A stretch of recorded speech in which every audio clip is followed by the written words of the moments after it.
پھر ان پر حملہ کروں گا، ان کے آگے سے بھی اور ان کے پیچھے سے بھی اور ان کی داہنی جانب سے بھی اور ان کی بائیں جانب سے بھی، اور آپ ان میں سے اکثر کو ناشکرا پائیں گے۔ اللہ تعالیٰ نے فرمایا کہ یہاں سے ذلیل و خوار ہو کر نکل جا، جو شخص ان میں سے تیرا کہنا مانے گا میں ضرور تم سب سے جہنم کو بھر دوں گا۔ سورہ اعراف میں ہی اللہ تعالیٰ مزید اس واقعے پر تفصیل پیش کرتے ہوئے فرماتے ہیں کہ اللہ تعالیٰ نے حکم دیا، اے آدم تم اور تمہاری بیوی جنت میں رہو، پھر جس جگہ سے چاہو دونوں کھاؤ، اور اس درخت کے نزدیک مت جانا ورنہ ظالموں میں سے ہو جاؤ گے۔ پھر شیطان نے ان دونوں کے دلوں میں وسوسہ ڈالا تاکہ ان کی شرمگاہیں جو ایک دوسرے سے پوشیدہ تھی دونوں کے روبرو بے پردہ کر دے، اور کہنے لگا کہ تمہارے رب نے تم دونوں کو اس درخت سے اور کسی سبب سے منع نہیں فرمایا مگر محض اس وجہ سے کہ تم دونوں کہیں فرشتے ہو جاؤ اور ہمیشہ زندہ رہنے والوں میں سے نہ ہو جاؤ۔ اور پھر اس نے ان دونوں کے روبرو قسم کھا لی کہ یقین جانیے میں تم دونوں کا خیر خواہ ہوں۔ سو ان دونوں کو فریب سے نیچے لے آیا، پس ان دونوں نے جب درخت کو چکھا دونوں کی شرمگاہیں ایک دوسرے کے روبرو بے پردہ ہو گئیں، اور دونوں اپنے اوپر جنت کے پتے جوڑ جوڑ کر رکھنے لگے، اور ان کے رب نے ان کو پکارا، کیا میں تم دونوں کو اس درخت سے منع نہ کر چکا تھا اور یہ نہ کہہ چکا تھا کہ شیطان تمہارا صریح دشمن ہے؟ دونوں نے کہا، اے ہمارے رب ہم نے اپنا بڑا نقصان کیا، اور اگر تو ہماری مغفرت نہ کرے گا تو واقعہ ہم نقصان پانے والوں میں سے ہو جائیں گے۔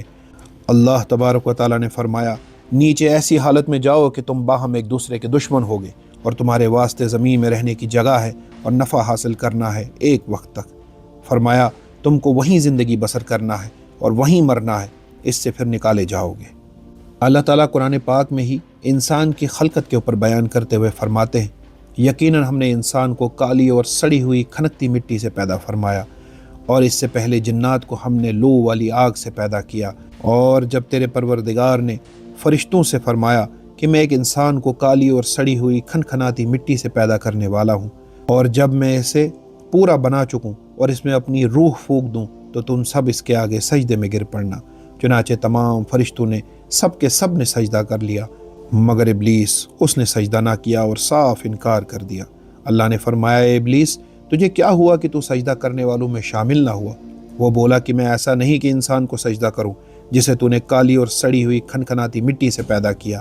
فرمایا اللہ نے کہ تو اس بحث سے نکل جا، کیونکہ تو راندہ درگاہ ہے اور تجھ میں میری پھٹکار ہے قیامت کے دن تک۔ اسی واقعے کو اللہ تعالیٰ قرآن پاک میں ایک دوسرے موقع پر بیان فرماتے ہیں کہ جب شیطان کو ہم نے پھٹکار دی تو پھر وہ بولا، دیکھ تو صحیح، کیا یہ اس قابل تھا کہ تو نے مجھے اس پر فضیلت دی؟